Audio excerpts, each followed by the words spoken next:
would like to thank you, Robin, for inviting me to give this paper. It is, and for you for coming along and being here still. It is a great opportunity for me because obviously I graduated from a master's in STS in Edinburgh about 20 years ago. Yes, I'm that old. But it's also an opportunity to air some of the research that I'm doing at the moment and attempt to combine my interests in science studies with some more about policy, in this case, innovation policy in health and medicine. So in the paper I'm going to propose that innovation policies and frameworks should be developed and implemented in close interaction with the empirical study of scientific practice. So no big news, but I think it's worth saying it. In particular, I'm going to argue that the current emphasis on translation models, all of which you'll be familiar with, in biomedicine and health research and healthcare, does not serve well the knowledge-making dynamics observed in biology of aging and should be complemented with another model of innovation that emphasizes non-linearity of research and innovation. So that's basically the argument. Perhaps some of you had the opportunity to watch a relatively recent BBC documentary. It was aired October 2017. It's an interesting documentary that follows journalist Gabriela Torres on her investigation on the sponsors and researchers advancing new technological approaches to the problem of aging, ranging from Silicon Valley millionaires seeing this as the ultimate technological frontier, to the self-experimenters like Liz Parrish in the picture, aiming to hack their organisms into new biological or homeostatic programs, to the scientists, and also interviewing some scientists working on the new biotechnologies that might extend healthy life years and perhaps even health lifespan. The documentary is also interesting because it comes off the tail of other reports in newspapers like The Guardian, New York Times, or magazines like The Wire, which increasingly report on exciting new developments in the field of cell biology of aging and aging research on the possibility of extending human health and lifespan. Such developments and their possibilities are not only a matter of interest in the popular media and the ever-surviving imaginary of the fountain of youth, but also have led to some regulatory reframing of the premises of clinical research on aging. So in this 2015 Nature report, Hayden describes how the FDA has shifted its requirement that clinical trials be tied to some recognized clinical entity, one, a disease that is identified, to allow an evaluation of the effectiveness of metformin, a drug that is already approved for the treatment of diabetes, on the risks of onset of a variety of age-associated illnesses. So it's broad range. This broad spectrum definition of age-associated diseases takes away the requirement that used to be there very explicitly, that applications for licensing define the primary and secondary target illnesses in their application. But it is also taken by some aging researchers as a sign that after many years of argumentation, discussion and conflict, the FDA has finally understood the kind of regulatory arrangements that are necessary to evaluate therapies that do not address one specific illness, but, and this is almost a quote, the underlying upstream mechanisms that underpin the whole variety of age-associated disease, age processes themselves. This, for aging researchers, represents a considerable victory after many years, as I said, of misunderstanding, miscommunication, and mutual critique between biologists of aging and those managing the key institutions of biomedicine, a misunderstanding I wrote about a few times. What I will focus on this paper is the emphasis on the novelty of such contemporary attempts to extend health span, despite the continuities, and I'll try to represent the continuities here, right? This is from 2015, this is from 1939. It's almost pictorial, is almost the same. So 2 mice, one with the intervention. This is caloric restriction. This is senolytics. I'll explain what they are. And it's almost the same image. It's fantastic. When I found this, I thought, my God, it's... so despite the continuities, pictorial amongst others, that exist between the newer molecular focused research and older research focused on caloric restriction. Much of that claim to novelty, the most interesting side of it, I would say, has to do with research focused on senolytics or senotherapeutics. So I assume that most of you have never heard of this, so I'll explain. Senolytic drugs, according to James Kirkland at the Mayo Clinic, Rochester, are agents that selectively induce apoptosis, cell death, of senescent cells. Cell senescence, in turn, is defined as a state of cell arrest, i.e., irreversible loss of division potential in somatic cells that arise as a response of the diverse stimuli such as development, wounds, DNA damage, or oncogene activation. In recent years, it has been demonstrated that senescent cells accumulate in many tissues with aging and at sites of pathology in multiple chronic age-associated diseases. Pharmacologically removing those cells or targeting the deleterious effects in surrounding tissues requires a better understanding of the functions of cell senescence, its drivers and key mechanisms, as well as the clinical paradigm through which such compounds or things could be meaningfully tested and regulated, because it is believed that the use of long-term endpoints such as lifespan or health span is not feasible. So that something has to be found that allows us to use proxy outcomes. Indeed, while most of the attention, both after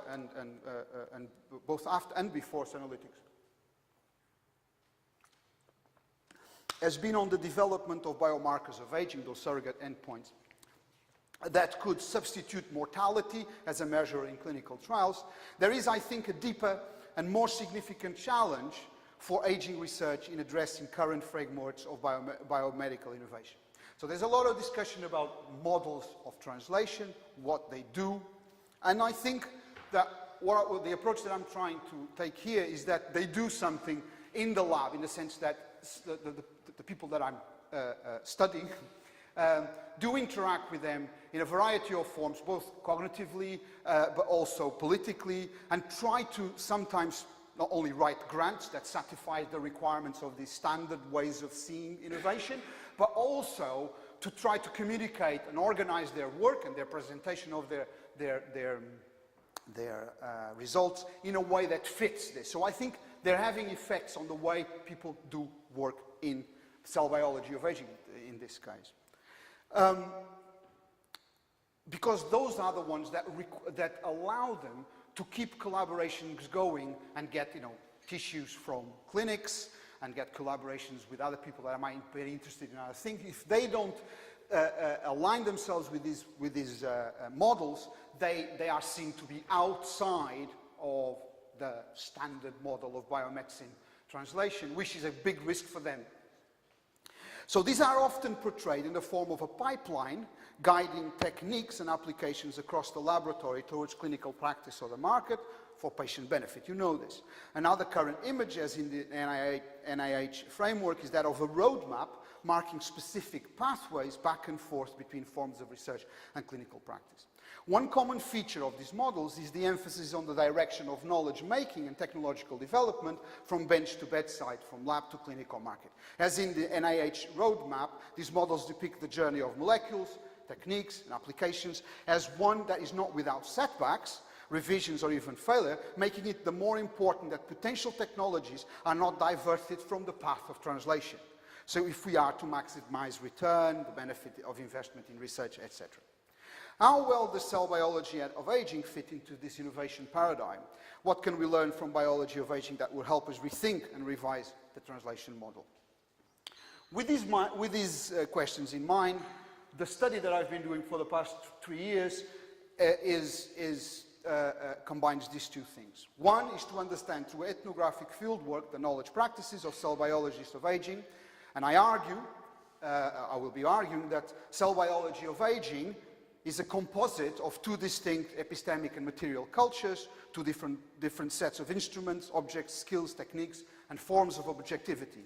And these are linked in a complex choreography of knowledge that structures the inquiries pursued by scientists. Two, that to understand how cell biology of aging interacts with translational innovation programs and policies. Here I argue that translational models nefariously constrain the space of possibility and this dynamic of knowledge that underpins cell biology of aging and their work and finding new things, finding important things that are important for cell biology and to understand senescence itself. Only one aspect of which is aging, because senescence is a response to wounds, is a response to development, is a response to a variety of things. And suggest that a new emphasis on non-linearity is needed, I suggest that is needed in this policy. So I formulate these claims in a very realist point of view, with basis on empirical research that followed the procedures, the standardized procedures and orientation of laboratory studies. So the field work took place mostly between 2015, 2017. They're still ongoing. I can't find a way of leaving the lab. In a laboratory focusing on the role of telomeres and mitochondria in aging and senescence. The lab has 2 PIs, 2 or 3 postdocs, depending, or it has had 3, about 5 PhDs, and the cyclical presence of MA and undergrad project students that come to the lab to do small bits of work. It is part of a wider research center sharing facilities such as freezers, microscopes, the kinds of things, and 2 technicians, with 3 other labs focused on other aspects of aging. During the last 3 years, I regularly attended the lab's weekly meetings, where progress, analysis, and experimental results are discussed. I shadowed postdocs and PhDs in their goings about the lab, and I've taken photographs, and I interviewed most of the members, not all, with contents about the biology of aging and the procedures and techniques, the usual stuff people do when they do a laboratory study. Okay, so one of the things that quickly became clear during my field work was that cell biologists of aging constantly shift between what you could call, almost intuitively, 2 registers. One that was about the production and interpretation of images, which you can't see very well, but these are beautiful images of DNA telomeric breaks, damage, right? And beautifully prepared. And the other one about measuring, quantifying, and calculating numbers obtained in experiments. This was linked to the 2 main forms of evidence they used in the papers the lab produced and submitted to journals. This is a submission that they did. There's no pretense of anonymity. They don't want it. They like me to circulate their work. This was a publication in Nature Communications they had a few years ago that exemplifies that. One that aims to assemble accurate pictures of exemplary cells under the microscope under certain conditions. Another that plotted, charted, and calculated differences between batches of cells in relation to specific markers, etc. I was struck by how, while these 2 forms of evidence frequently overlapped and were aligned, they were problematically aligned. People moved between, in that counting specific markers, such as this one, which is the telomere-associated foci, depended on the production of good quality slides and image, otherwise you can't count them and you can't quantify them. They also often diverged, with the image and the visual aspects of the cells being contradicted by the calculations of statistical significance, and sometimes vice versa. So you find something really interesting in the cells, but when you do the counting, when you do the tests, there's no statistical significance, so you can't really put it in a Nature Communication paper. And the other way around, you have a very good quantification, but the images are all really, really bad, and you can't really put them in a paper. So, this is to show that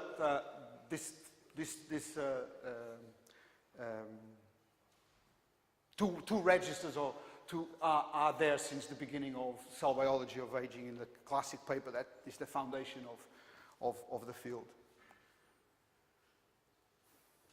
So, to conceptualize these registers and their differences, I draw on the concept of epistemic culture. A lot of you will be familiar with it, so I won't go into it very much detail, but these are sets of practices, material arrangements, and conventional mechanisms bound together by necessity, affinity, and historical coincidence, which in a given area of professional expertise make up how we know what we know. Right? So this was developed by Knorr-Schittin, as you know, to compare or to make sense of the differences between knowledge practices in high energy physics and molecular biology in our parallel ethnography of the two fields. And they provide us with a handle on the diverse ways different sciences build and ordinarily apply in everyday practice criteria for good knowledge making. That's the purpose of them. The concept is also relevant to understand differences, I argue, within a specific branch of science, such as cell biology, built as it is, and that's one of the, from the coming together of the visual traditions of cytology, beautiful pictures of cells, Ramon Carral, etc., and the quantification practices of biochemistry. Okay? I'm not going too fast, am I? Because I have the tendency to accelerate okay. So this is it. So, in order to characterize and understand these two ways of making knowledge of the cell and its mechanisms,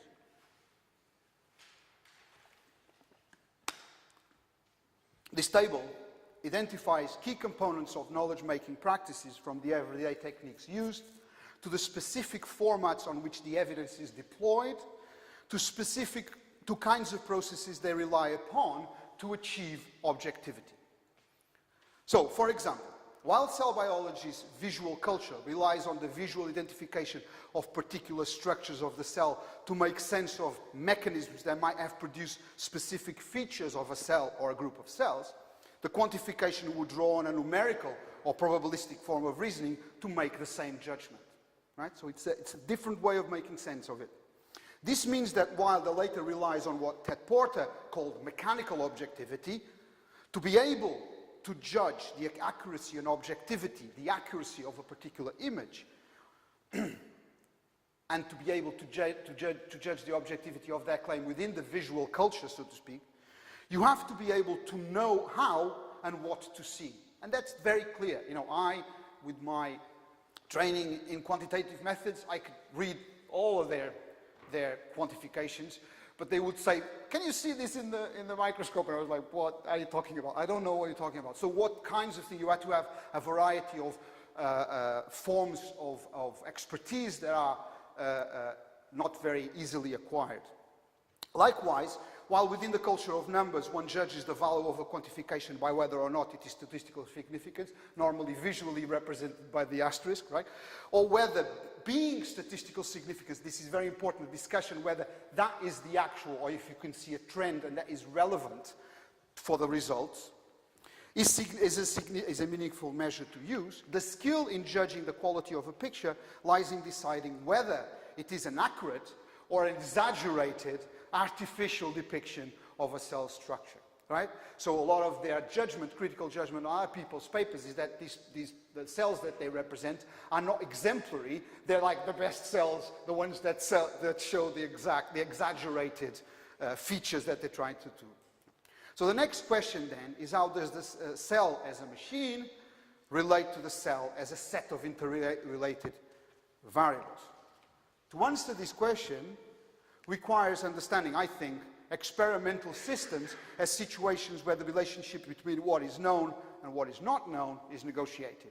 As Reinberger argues, knowledge-making experimental sciences relies on the careful choreography between what he calls technical objects, things that we know and are, are unproblematic, and epistemic things, which are the objects of inquiry.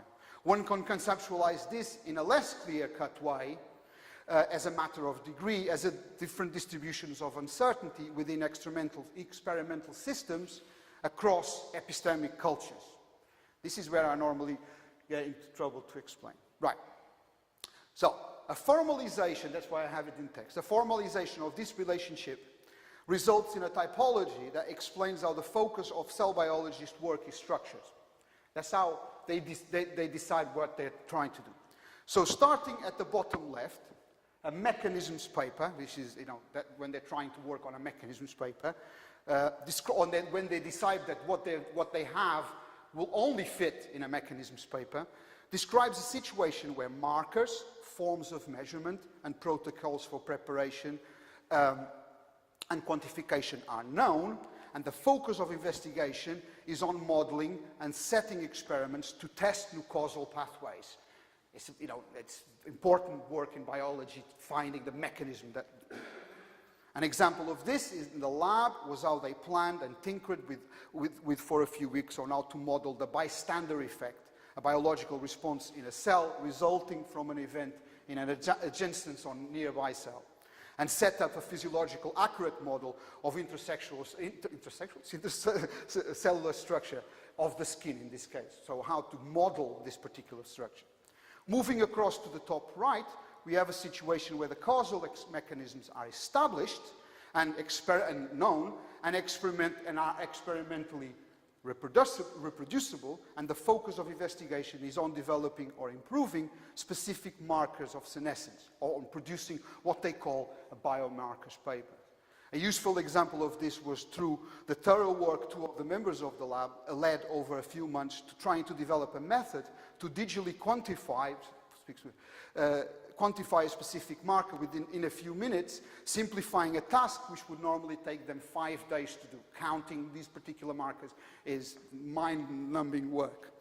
This entailed not only setting the software, but testing the different quality samples and different samples in different conditions, and comparing human and non-human quantifications, i.e. ones done by machine and not one, of the same slides. That's the kind of work. So to validate the biomarker that they're trying to, and the specific measurement.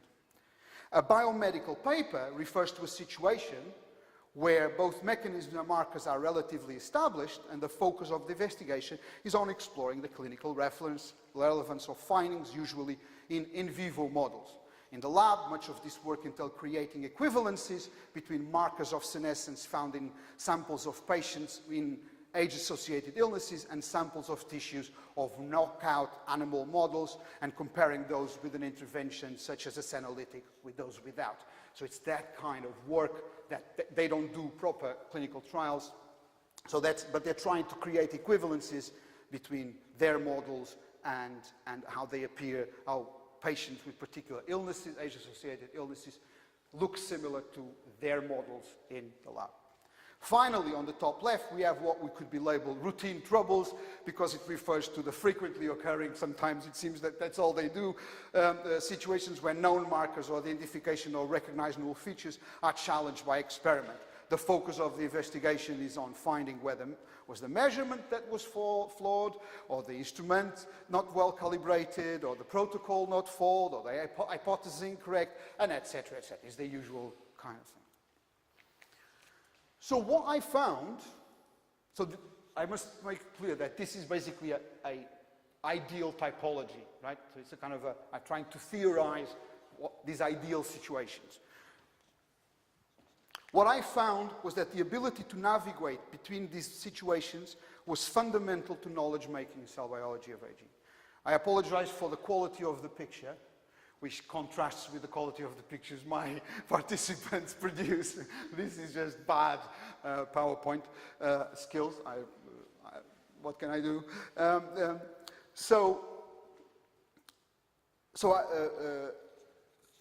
But the idea is that shifts between the 4 situations I just described enable cell biologists to explore the myriad dimensions of their objects of inquiry, making things, technical objects and epistemic things, etc. Without this capacity to shift between situations, sometimes in lab meetings, the shift happens in seconds, that they are doing something and then what was known becomes unknown, and then they have to use other things that are known to explore those things. Without the capacity to shift between situations, experiments lose the capacity to generate the future that Reinberger considers unique to the experimental sciences, and which I agree with it. The importance of this ability to shift focus, to turn technical objects into epistemic things and vice versa, has also been noted by other researchers such as Alberto Cambrosio and colleagues in their studies in clinical trials of cancer, where the initial aim to test an hypothesis about the clinical effectiveness of a compound can easily turn into an investigation about the mechanisms of disease progression or the development of new markers, new markers for that specific type of cancer. And those things shift, and it's important. It's the normal work of clinical trial. Focus shifting is an essential mechanism in knowledge-making cell biology and many other fields of experimental research. So why does this all matter? Well, it matters because I think the story itself is interesting, but it matters because as cell biologists engage more and more because of the pushes from investors and the promises of new senolytics, engage with the standards, the conventions, the standard translation models, the policies and programs of biomedical innovation. They are asked to address specific expectations on their work and how they engage with other actors in the innovation system. The expectation is that they will fit into what Felt, and I'm using the famous, very widely used report for the European Commission, what Felt and colleagues have called the regime of technoscientific promises. This regime aims to enable a linear progression, this is a quote, from pure research to ideas to application to design, testing, choice and demonstration, and then social diffusion. And is perhaps uniquely exemplified by the model of the pipeline put by there. In this regime, research is justified by alignment with the promise to address a specific societal problem, and it is argued that this aim is best achieved by competitive arrangements between actors, researchers and universities, underpinned by strong intellectual property rights. These arrangements in turn reinforce boundaries between, that's their argument, between researchers and non-experts who assume the role of users or consumers of the technology. In this regime, focus shifting and reformulations of the problem of the aims and goals is seen as a setback. It's not seen as something that doesn't exist, it's seen as a setback, a move backwards in the path towards innovation. Sometimes it's framed as a failure. This would suggest undermines the knowledge-making dynamics of cell biology of aging. In my view, cell biology of aging would best be served by deploying another innovation regime or trying to engage with another innovation regime, which Felt and colleagues, obviously, we all know, called the regime of collective experimentation. So in this regime, there is space for focus shifting, redefinition of not only of the goals, but also of the issue, not the problem at stake. And this is very important for aging because obviously cell biologists of aging, while they don't buy aging being a problem, for reasons I won't explain, but for evolutionary reasons that make sense, it's not a problem, it's actually an achievement. There is no way they cannot engage with aging being a problem for society and having costs and costing this and that. And that is a contradiction that they cannot solve. So they have to engage with aging being a problem to be able to get funded. But by doing that, they have to promise something, but by promising something that constrains the kind of work that they can do, so they can only find something in relation to aging.